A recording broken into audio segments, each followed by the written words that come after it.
ശ്രീ റിജിൽ മാക്കുറ്റി, കേരളം പോലൊരു സമൂഹത്തിലും ഈ പുൽക്കൂട് പൊളിക്കുക, ക്രിസ്മസ് ആഘോഷം തടയുക പോലെയുള്ള കാര്യങ്ങൾ ഉണ്ടാവുന്നു എന്നുള്ളത് സങ്കടകരമായ കാര്യമാണ്. നമ്മൾ എല്ലാ ഫെസ്റ്റിവലുകളെയും, പല മതങ്ങളുടെ ഫെസ്റ്റിവലുകൾ ആയിരിക്കും, പക്ഷേ ഒരു സെക്യുലർ സമൂഹം എന്നുള്ള നിലയിൽ സെക്യുലറായി എല്ലാവരും ആഘോഷിക്കാറുണ്ട്. ക്രിസ്മസ് ക്രിസ്ത്യാനികൾ മാത്രമല്ല ആഘോഷിക്കാറുള്ളത്, പെരുന്നാൾ മുസ്ലിങ്ങൾ മാത്രമല്ല, ഓണം ഹിന്ദുക്കൾ മാത്രമല്ല, എല്ലാവരും ആഘോഷിക്കുന്ന ഒരു സമൂഹമായി എത്രയോ കാലമായി കേരളം മുന്നോട്ട് പോകുന്നതിനിടയ്ക്കാണ് ചെറിയ കുട്ടികൾ ഈ സാന്താക്ലോസിന്റെ വേഷമിട്ടതിന് ചില ആളുകൾ സ്കൂളിൽ വന്ന് അധ്യാപകരെ ഭീഷണിപ്പെടുത്തിയത്. വെച്ച് പൊറപ്പിക്കാൻ പാടില്ല എന്നിപ്പോൾ എല്ലാവർക്കും പറയാം. അതിനപ്പുറത്ത് ഇതിന് ആവർത്തനം ഉണ്ടാവാതിരിക്കാൻ എന്തൊക്കെ വേണമെന്ന് കരുതുന്നു?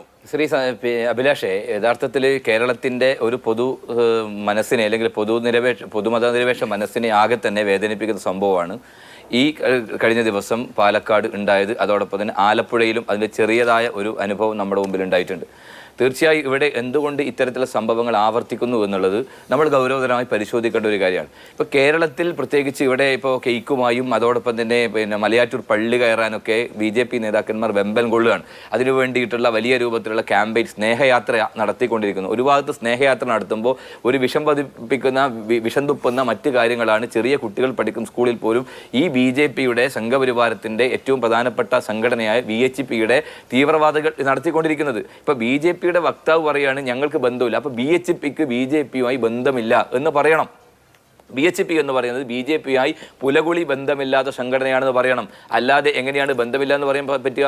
BHPയുടെ ഉത്തരവാദപ്പെട്ട പാലക്കാട് ജില്ലയിലെ പ്രധാനപ്പെട്ട നേതാക്കന്മാരാണ് ഈ പറയുന്ന ആളുകൾ, തടയാൻ പോയ ആളുകൾ. ചിറ്റൂർ പ്രദേശത്തെ BHPയുടെ തീവ്രവാദ സംഘടനയുടെ പ്രധാനപ്പെട്ട തീവ്രവാദികളാണ്. ആ തീവ്രവാദികൾ മാത്രം ഞങ്ങൾ ബന്ധമില്ല എന്ന് പറയുമ്പോൾ അവരെ ഇവിടെ പറഞ്ഞതുപോലെ BHPയുടെ സംസ്ഥാന നേതൃത്വം തള്ളിപ്പറയാതെടുത്തോളം കാലം അവർ ഈ സംഘപരിവാർ സംഘടനയുടെ അംഗം തന്നെയാണ്.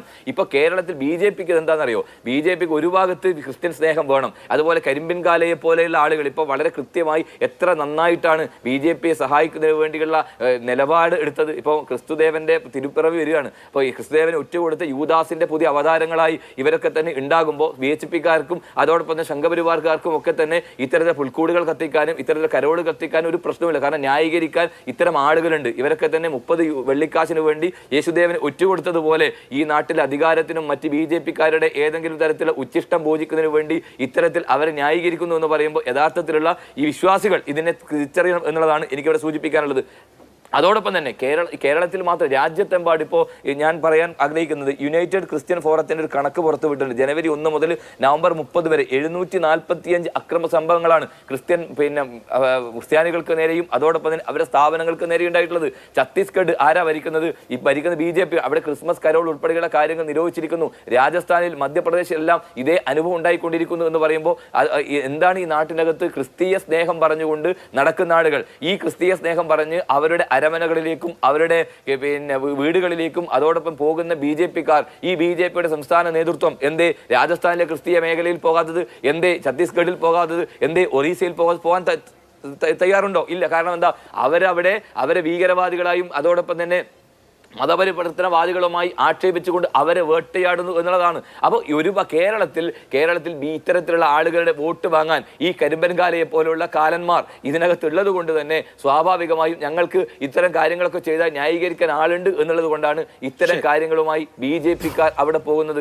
തീർച്ചയായിട്ടും ഞാൻ പറയാൻ അവസാനിപ്പിക്കുക, തീർച്ചയായിട്ടും ഈ സംഭവത്തിനകത്ത് വളരെ കൃത്യമായ രാഷ്ട്രീയ ലക്ഷ്യത്തിന്റെ ഭാഗം തന്നെയാണ്. BHPയുടെ നേതാക്കന്മാരായി നിൽക്കുന്ന ഹിന്ദു ഐക്യവേദിയുടെ, വിശ്വ ഹിന്ദു പരിഷത്തായാലും ഹിന്ദു ഐക്യവേദി എന്നൊക്കെ പറയുന്ന ഇവരുടെ തീവ്രവാദ ഗ്രൂപ്പിന്റെ നേതാക്കന്മാരെല്ലാവരും തന്നെ BJPയുമായി ഏറെ ബന്ധമുള്ളവരാണ്. കഴിഞ്ഞ പാലക്കാട് തെരഞ്ഞെടുപ്പിനകത്ത് ഈ പറയുന്ന ഈ സംഘങ്ങൾ, ഈ അക്രമ സംഘങ്ങൾ തെരഞ്ഞെടുപ്പിന് വേണ്ടി BJPക്ക് വേണ്ടി പ്രവർത്തിച്ചിട്ടുണ്ട്. എന്നിട്ട് കരിമ്പൻകാല പറയാണ് സന്ദീപ് വാര്യർ BJPയിൽ നിന്ന് പുറത്തു വന്നപ്പോൾ സന്ദീപ് വാര്യരുടെ മേൽ ചാർത്തിക്കൊണ്ട് രക്ഷപ്പെടാൻ BJPയെ ന്യായീകരിക്കുക എന്ന് പറയുന്നത് താങ്കളെപ്പോലുള്ള താങ്കളുടെയൊക്കെ മനസ്സിനകത്ത് യഥാർത്ഥത്തിൽ വിഷമാണ്.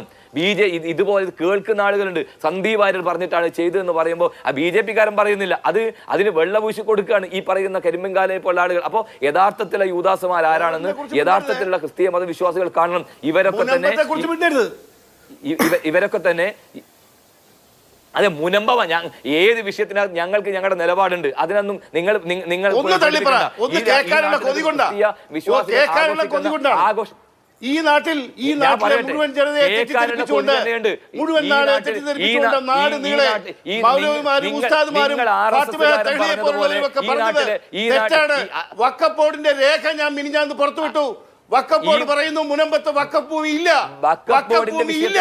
നിങ്ങളെ പോലുള്ളവർ പറയുന്നു വഖഫ് ഭൂമി ഉണ്ട്. അത്തരം വിഷയങ്ങൾ വയനാട് ഉണ്ടായിട്ടുണ്ട്. അവിടെ ക്രിസ്ത്യാനികൾ മാത്രമല്ല, സ്വാഭാവികമായി അതുമായി ബന്ധപ്പെട്ടുള്ള നടപടിയുണ്ട്. പിന്നെ ഇതൊക്കെ കുറെ പറഞ്ഞല്ലോ, നിങ്ങളെ ആളുകൾ പോയി വയനാട് കഴിഞ്ഞ തെരഞ്ഞെടുപ്പില് പാർലമെന്റ് തെരഞ്ഞെടുപ്പിൽ നിങ്ങൾ ഉൾപ്പെടെ അവിടെ